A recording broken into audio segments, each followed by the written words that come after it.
asalaamaaleykum man maa ngi tudd Aminata Kane nekk secrétaire association handicapé bu Malika.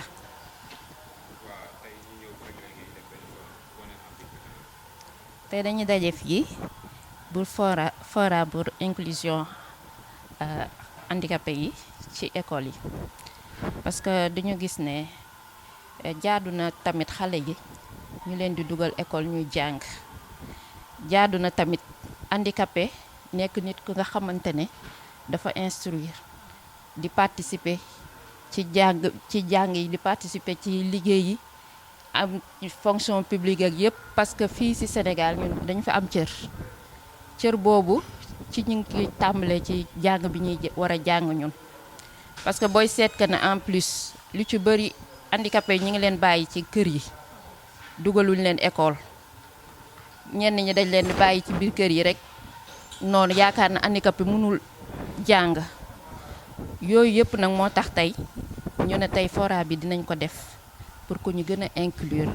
handicapé yi ci école yi ñuy jàng di participer di nekk ci fonction publique yi di liggéey parce que diplôme yi ñi nga xam ne am tànk dañoo am ay tànk amuñu laago am ñun am nañ ko am nañ tamit yu ko ëpp donc kon ñun jàng boobu la ñu bëgg tey bu ëllëgee suñu xale yi gën ci mën a topp ñoom it ñuy jàng ba mën a nekk bu ëllëgee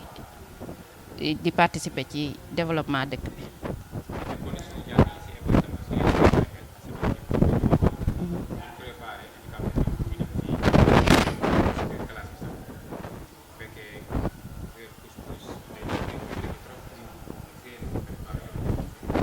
waaw naam ñoo loolu moom ñu ngi koy préparer parce que la plupart ñun xale bi avant ñu koy yóbbu ci école bi dañuy dem gisanteeg ñi nga xam ne ñoo nekk ci école bi maanaam commencé ko ci directeur bi ak enseignant yi waxtaan ak ñoom xamal leen handicap bi li nga xam ne moom lay soxla surtout accessibilité bi pour ñu mën a dem ci toilette yeeg yooyu ak accompagnement bi. quant à fauteuil yeeg yooyu ñun au niveau de l'association des fois dañuy am ay jafe-jafe pour am ay fauteuil mais fauteuil yi suñ ko amee dañ koy jox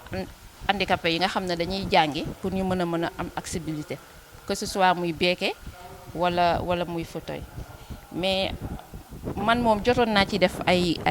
activité surtout au niveau de Thiaroye mais xale yooyu wax dëgg yàlla inclure nañ leen ci école yi te ñu ngi doon jàngu accessibilité da ngay gis sax xale bu war a dem toilette moroomam moo koy jàppale ba mu dugg ba mu def li mu war a def mu génnaat nga gis ñeneen ñi nga xam ne dañuy jàng dañ leen di jàppale ci liggéey bi ci kii bi accompagnement bi inclusion bi daal mi ngi doon jaar yoon moom. waaw li may tëjee rek mooy que ne inclusion bi ñu bëgg ci Sénégal ñu jàppale xale yi ñu nekk ci école yi ñu ngi ciy woo gouvernement bi surtout ministère de l'action sociale mu jàppale ñu ci ñu gën a jàppale ñu nit xale yi pour que ñu am avenir parce que place su xale du yalwaan place su xale jàng la surtout xale handicapé ñu intégré leen ci gouvernement bi ci société bi ñuy jàng loolu moo nekkoon loo xamante ne daal moom la ñuy xeex boobu ba léegi ñuy woo ñëpp nag ñu jàppale ñu surtout nag gouvernement bi ak mairie yi waaw ñu jàppale ñu ci. man maa ngi tudd Mame Mor Fall nekk coordonnateur projet d'inclusion et de participation budgétaire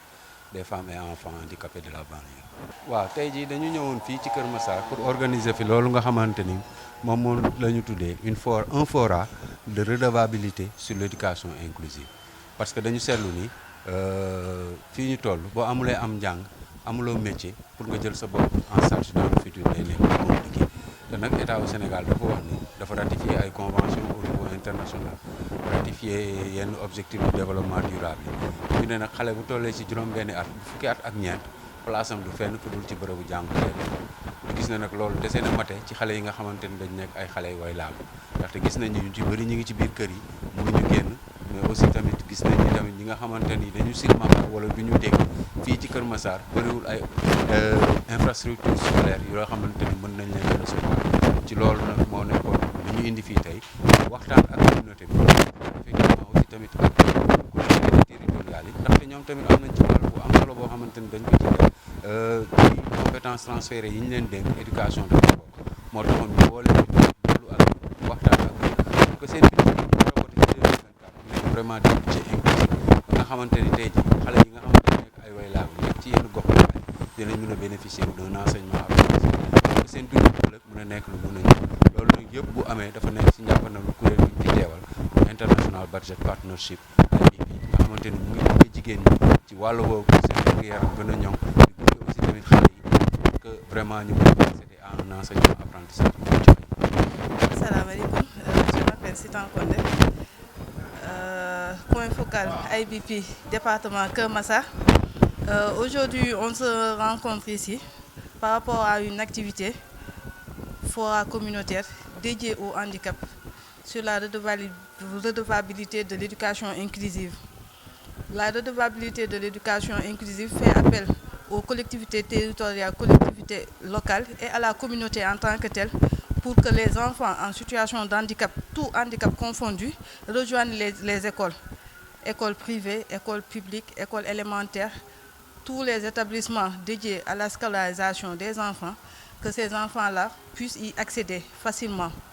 et en toute liberté. C'est dans ce sens-là qu'on a appelé la communauté, l'inspection, les communes, les adjoints au maire, les délégués de quartier, les bajenu gox, les acteurs communautaires, la conseil départemental de la jeunesse, les pères éducateurs qui forment les enseignants avec les gouvernements scolaires. On a fait appel à tous ces leaders-là pour qu'on puisse porter la voix de ces enfants-là. Ces enfants qui doivent bénéficier d'une éducation inclusive, mais qui ont aussi le droit d'accéder à ces établissements respectifs. C'est un challenge parce que nos enfants sont à la maison, dépourvus de toute éducation, laissés à eux-mêmes. Et à un moment donné de leur vie, ils grandissent dans les maisons et ils se retrouvent dans la rue à mendier. Ce sont des difficultés auxquelles nous sommes confrontés. Pour limiter cette progression de mendicité dans la rue, on voudrait que l'État, par rapport à la loi d'orientation sociale, par rapport aux différents ministères concernés,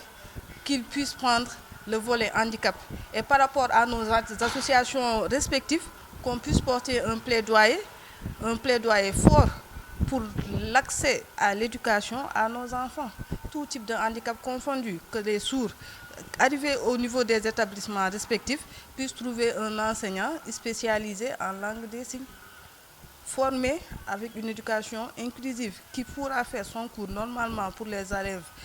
normaux, mais qui pourra aussi avoir l'enfant sourd dans la classe et lui décerner des cours au même titre que les autres. Parce que l'examen qu'on doit passer, l'examen final d'entrée en 6e de CFE, du BFM, du baccalauréat, elle est unanime pour tout le monde. Avec ou sans handicap, on passe le même examen. Et on atteint toujours les mêmes objectifs, qui est la réussite. Alors pourquoi pas former plus d'enseignants et les mettre à la disponibilité de ces enfants-là, qu'il n'y ait pas de déperdition scolaire. C'est ça notre sacerdoce. C'est un plaidoyer très fort que le président du conseil départemental, Babacar Gueye, a appréhendé. Et vraiment, lui aussi, il tend la main très ouverte par rapport à la situation du handicap dans le département de Keur Massar. Cela fait appel à notre situation en tant que telle, par rapport à sa population. Il organise des journées d'excellence